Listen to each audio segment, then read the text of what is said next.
La Californie lève les restrictions sur le Covid. Les services de police ont du mal à recruter. Et la Maison-Blanche veut cibler les partisans de QAnon.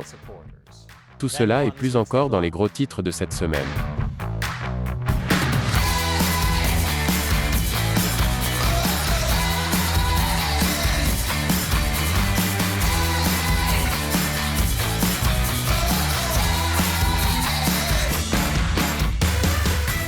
Bienvenue à l'émission Amérique dévoilée, je suis Chris Chappell.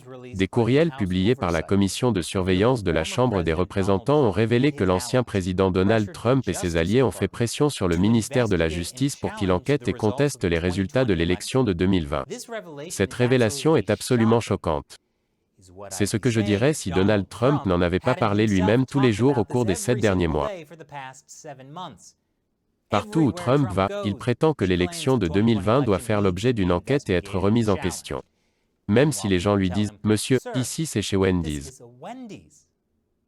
Cette information n'est pas surprenante. C'est à peine une nouveauté. C'est comme dire que des documents divulgués montrent que Bernie Sanders n'est pas un grand fan des peignes ou que Gargamel veut détruire les Schtroumpfs. Nous le savions déjà. La seule vraie surprise serait d'apprendre que Gargamel et Bernie Sanders sont une seule et même personne. Tout s'explique maintenant. Bernie s'occupe des petits gars bleus pour pouvoir éventuellement les manger. En parlant de manger des viandes douteuses, faites griller des hot dogs. Car la Maison-Blanche a annoncé son intention d'organiser une fête pour le 4 juillet et a encouragé les citoyens de tout le pays à célébrer le retour à la normale. On s'attend à ce que les États-Unis n'atteignent pas l'objectif fixé par le président Biden, à savoir que 70% des adultes soient vaccinés d'ici le 4 juillet. Mais qu'importe, faisons la fête. Quand la célébration prématurée est-elle revenue hanter un président? Mettez le feu au grill. En effet, quelle est la meilleure façon de célébrer la libération d'une maladie respiratoire? Que de se gaver de hamburgers et de se donner une des maladies cardiaques? Un État qui célèbre le retour à la normale est la Californie, qui a levé la quasi-totalité de ses restrictions sur le Covid mardi. Le gouverneur de Californie, Gavin Newsom, a inauguré la réouverture complète de l'État au studio Universal. Et il a été accueilli par des mignons. Please welcome to the stage, California Governor Gavin Newsom. Well, good morning, Gov. Is that Optimus Prime? It's nice. It is a privilege to stand by your side. It is good to have you standing by my side and Un départ en douceur.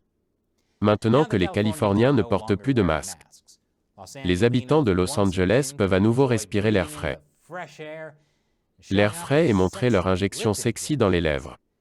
C'est un crime que celle-ci ait été cachée pendant plus d'1 an. Ça ressemble exactement au hot dog que la Maison-Blanche va servir. Gavin Newsom a annoncé que la Californie allait mettre en place un nouveau système de vérification des vaccins. Monsieur Newsom a rapidement précisé que ce système de vérification des vaccins n'était pas un passeport vaccinal. Un sujet controversé que j'ai couvert récemment. Newsom a déclaré « Ce n'est pas un passeport, ce n'est pas une obligation. C'est juste la possibilité d'avoir une version électronique de cette version papier. La décision de demander aux gens de présenter une preuve de vaccination, dont Newsom veut que vous sachiez qu'il ne s'agit pas d'un passeport vaccinal, même s'il en a l'apparence, la consonance et même l'odeur, sera laissée aux entreprises. Je dois dire que l'idée d'un système de vérification des vaccins n'est pas très pratique. Car si vous avez déjà essayé de faire des rencontres en Californie, vous savez qu'ils ne finissent jamais par ressembler à leurs photos. En ce qui concerne les masques, la Californie va utiliser le système de l'honneur. Ce n'est pas non plus très pratique, car si vous avez déjà essayé de sortir avec quelqu'un en Californie, vous savez qu'ils ne sont jamais honnêtes quand ils jurent qu'ils ne sont pas malades. Mais le fait d'avoir reçu un vaccin ne signifie pas que vous êtes en sécurité. Comme l'ont appris 899 personnes à New York, lorsqu'elles ont appris qu'on leur avait injecté des doses périmées de Pfizer dans un site de vaccination improvisé de Times Square. Le premier indice que quelque chose ne tournait pas rond aurait dû être que ces vaccins étaient administrés par le cow-boy nu. Les personnes qui ont reçu ces vaccins défectueux à Times Square ont dit « D'accord, mais la Rolex que j'ai achetée pour $30 est réglo, non ?» La suite après cette pause. Bienvenue. Les services de police du pays ont du mal à recruter de nouveaux policiers. Ce n'est pas une surprise après une année de manifestations anti-police. Chuck Wexler, directeur général du Police Executive Research Forum, a déclaré: moins de personnes entrent dans la profession, tandis qu'un plus grand nombre la quittent en prenant leur retraite ou en démissionnant. Les services de police sont à bout de souffle, et les crimes violents sont en hausse. Il semble que si les groupes d'extrême gauche n'ont pas atteint leur objectif d'arrêter de financer la police, ils ont au moins réussi jusqu'à présent à déprimer la police. Le bleu n'est pas seulement la couleur de leur uniforme, c'est aussi leur état mental. Cela se produit dans un contexte d'augmentation du crime, comme à San Francisco, où les vols à l'étalage ont contraint plusieurs Walgreens à fermer leurs portes. Certains disent que si cette tendance se maintient, alors la seule solution viable est de faire le programme Robocop une réalité. Mais allons-y, Robocop est un film complètement irréaliste. Il n'y a aucune chance que Détroit soit aussi bien. Les États-Unis vont avoir besoin de tous les policiers qu'ils peuvent avoir. Car la Maison-Blanche a dévoilé une nouvelle stratégie de lutte contre le terrorisme intérieur, axée sur la violence. Cette annonce intervient après la publication par le FBI d'un bulletin de renseignement soulignant le risque que les adeptes de la théorie du complot QAnon commettent des actes de violence politique. Si vous ne savez pas ce qu'est QAnon, le New York Times dit que c'est une théorie de conspiration virale pro-Trump. J'ai l'impression que les partisans de Trump pourraient être en désaccord avec les rapprochements qui sont faits. Si les extrémistes de QAnon deviennent violents, ce serait certainement un problème. Mais j'ai l'impression qu'il y a un plus gros problème. Nos politiciens sont si horribles que lorsqu'un type sur Internet dit qu'ils sont en fait des pédophiles reptiliens habitant la Terre creuse, des millions de personnes pensent « ouais, ça expliquerait tout ». Quel est donc le plan de la Maison-Blanche pour faire face à ces terroristes intérieurs? Une partie de ce plan consiste à travailler avec des entreprises technologiques pour identifier et éliminer le contenu terroriste national en ligne. Certaines personnes, principalement dans les rangs de la droite politique, se sont inquiétées de ce que le gouvernement américain utilise ce nouvel accent mis sur le terrorisme intérieur pour s'attaquer à des choses qui ne sont pas du terrorisme, comme le discours politique. Je me demande pourquoi les gens s'inquiètent de cela. Ce n'est pas comme si le gouvernement avait déjà abusé des lois sur le terrorisme. Mais le procureur général Merrick Garland a déclaré: « Nous nous concentrons sur la violence, pas sur l'idéologie. En Amérique, épouser une idéologie haineuse n'est pas illégal. Nous n'enquêterons pas sur les individus pour leurs activités protégées par le premier amendement. » Bien sûr, le gouvernement ne va pas juger ou supprimer votre discours. C'est le travail de Mark Zuckerberg. Une autre partie du plan de Biden consiste à améliorer la sélection et le contrôle des employés du gouvernement, pour s'assurer que les personnes susceptibles de représenter une menace sont identifiées avant d'être placées dans des rôles sensibles. Écoutez, si vous voulez vous débarrasser des personnes au gouvernement qui posent le plus grand risque de détruire l'Amérique, alors vous pouvez commencer par virer 98% du Congrès. Les seuls qui peuvent rester sont les représentants du Delaware. Le Delaware fait tout ce qu'il faut. Saviez-vous que le Delaware a dépassé la Floride en tant qu'État numéro 1 pour les retraités? C'est à cause de l'économie supérieure du Delaware, des taux d'imposition, et du manque de cigales accrochées à des salles de bain. En parlant de salles de bain, la Floride. Le gouverneur de Floride, Ron DeSantis, a signé un projet de loi exigeant une minute de silence dans toutes les écoles publiques. DeSantis veut donner aux étudiants la possibilité de prier s'ils le souhaitent. Ce qui est bien, car si vous grandissez en Floride et prévoyez de vous en sortir vivant, alors prier est votre meilleure option. Je dis que l'Amérique devrait mettre en place 8 heures de silence obligatoire pour tous les étudiants. De cette façon, il sera plus difficile pour les tireurs scolaires de les trouver. Ouais, c'était un peu sombre. Passons à un sujet plus léger. L'Holocauste. La députée républicaine Marjorie Taylor Greene s'est excusée d'avoir comparé le port du masque au Capitole à la politique nazie. Après un énorme retour de bâton, elle a décidé d'aller au musée de l'Holocauste pour se renseigner sur les véritables politiques nazies. Il s'avère qu'elle a peut-être un peu exagéré. Il n'y a aucune comparaison avec l'Holocauste, et il y a des mots que j'ai dits et des remarques que j'ai faites que je sais être offensants, et pour lesquels je veux m'excuser. C'est la preuve qu'avec l'éducation, les politiciens sont capables de changer leur comportement. En gardant cela à l'esprit, pouvons-nous faire en sorte que chaque membre du Congrès visite le musée de la campagne sur les solutions politiques réelles au lieu d'attaquer votre adversaire dans un effort pour vous présenter comme le moindre des deux mots, même si vous êtes tous deux redevables aux mêmes intérêts corporatifs? Ce n'est pas le musée le plus populaire. Probablement parce qu'il est difficile d'y entrer puisque la bannière couvre l'entrée. Plus d'informations après la pause. Bon retour. Cette semaine, le président Biden a signé une loi faisant du 19 juin un jour férié fédéral. À l'origine, le Juneteenth s'était célébré au Texas, car le 19 juin 1865 était le jour où les soldats de l'Union ont officiellement émancipé les esclaves au Texas après la guerre civile.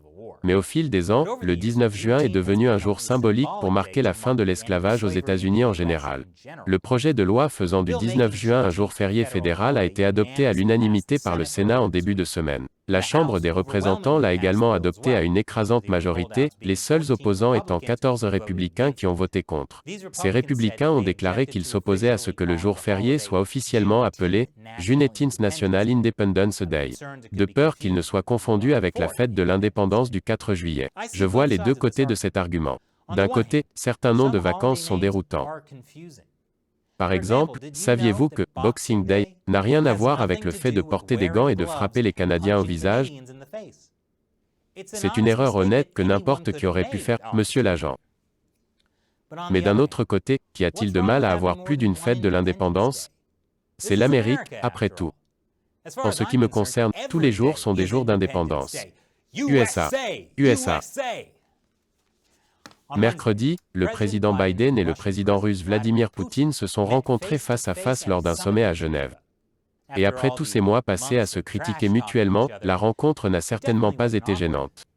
En décrivant les objectifs du sommet, voici ce qu'a dit Richard Haas, président du Conseil des Affaires étrangères. Pouvons-nous amener la Russie à utiliser la force de manière moins indistinctement en Syrie? Pouvons-nous amener la Russie à renoncer à une partie de son utilisation du cyberespace? Voilà, à mon avis, un programme réaliste. Cela peut ne pas sembler beaucoup, mais empêcher une mauvaise situation d'empirer est parfois tout ce que vous pouvez faire en politique étrangère. Oh, c'est une excellente façon pour l'Amérique de s'engager avec la Russie. Ne pas prendre une position dure, ne pas essayer d'obtenir ce que nous voulons, juste les supplier de nous donner moins de ce que nous ne voulons pas. C'est comme dire que quand vous allez au Burger King, votre but n'est pas d'avoir un Whopper, mais de ne pas recevoir de crachats dans vos rondelles d'oignons. Parmi les sujets discutés à huis clos, il y aurait eu les capacités nucléaires de l'Iran et de la Corée du Nord, la Syrie, le changement climatique, les violations des droits de l'homme et le Covid-19. Et Biden a été dur et a tenu bon, contre un journaliste qui lui a posé une question qu'il n'aimait pas après la réunion. Bien qu'il se soit excusé plus tard d'avoir été impoli. Le président des États-Unis a été impoli envers un journaliste, c'est juste un autre signe, que Biden a l'intention de poursuivre la politique de Trump. Les discussions entre les États-Unis et la Russie devaient durer 4 à 5 heures, mais se sont terminées en moins de 3 heures. Les officiels ont décrit la réunion comme constructive, sans hostilité. Tellement constructive, je suppose que les deux dirigeants ont résolu tous leurs problèmes en seulement 3 heures. Et puis l'un d'eux a fait une sieste. C'était Poutine, bien sûr. Les États-Unis ont également abordé le sujet des attaques de rançongiciel basées sur la Russie contre les infrastructures américaines. Lors de la conférence qui a suivi le sommet, M. Poutine a déclaré que les deux parties doivent assumer certaines obligations, et que les États-Unis et la Russie entameront des consultations sur la cybersécurité. Je suppose que ces consultations seront l'occasion pour les États-Unis de dire « arrêtez de nous attaquer », et pour la Russie de répondre « nous allons y réfléchir ». Mais dans l'ensemble, ces discussions se sont déroulées aussi bien qu'on pouvait s'y attendre. Les deux pays négocieront bientôt un traité limitant les capacités nucléaires, et les ambassadeurs américains et russes retourneront à leur poste. Ce qui va probablement contrarier les ambassadeurs, puisque comme beaucoup d'entre nous, ils se sont habitués à travailler à domicile l'année dernière. C'est tellement agréable de voir la diplomatie gagner sur la violence. Qu'est-ce que c'est, Shelley? Encore? Il s'avère que la violence a gagné sur la diplomatie cette semaine. Israël et le Hamas ont repris les hostilités, mettant fin à leur cessez-le-feu qui n'a duré que quelques semaines. Après que des nationalistes israéliens aient défilé dans un quartier palestinien de Jérusalem. Le Hamas a lancé des ballons incendiaires sur Israël, provoquant au moins 20 incendies à la frontière sud d'Israël. C'est la plus grande destruction causée par des ballons depuis une fête de révélation de sexe. On en a encore pour notre argent avec le Photoshop de la semaine dernière. En réponse, les jets israéliens ont frappé des cibles à Gaza. Tout cela arrive quelques jours après qu'Israël ait eu un nouveau Premier ministre, Naftali Bennett. Je sais que Bennett veut donner un ton fort à son administration, mais il devrait peut-être tenir compte des conseils de Richard Haas en matière de politique étrangère. Au lieu d'essayer d'obtenir la paix entre Israël et le Hamas, Bennett devrait peut-être essayer de ne pas se faire cracher sur ses rondelles d'oignons. Sinon, Gaza va bientôt finir par ressembler presque autant que Détroit. Alors, que pensez-vous des histoires que nous avons couvertes cette semaine? Faites-le nous savoir dans les commentaires ci-dessous. Et n'oubliez pas que Amérique dévoilée est soutenue principalement par les téléspectateurs. N'oubliez pas de visiter patreon.com/AmericaUncovered. Contribuez à hauteur d'$1 ou plus par épisode. Nous comptons sur votre soutien pour nous aider à continuer à réaliser de grands épisodes. Une fois encore, je suis Chris Chappell. Merci de regarder Amérique dévoilée.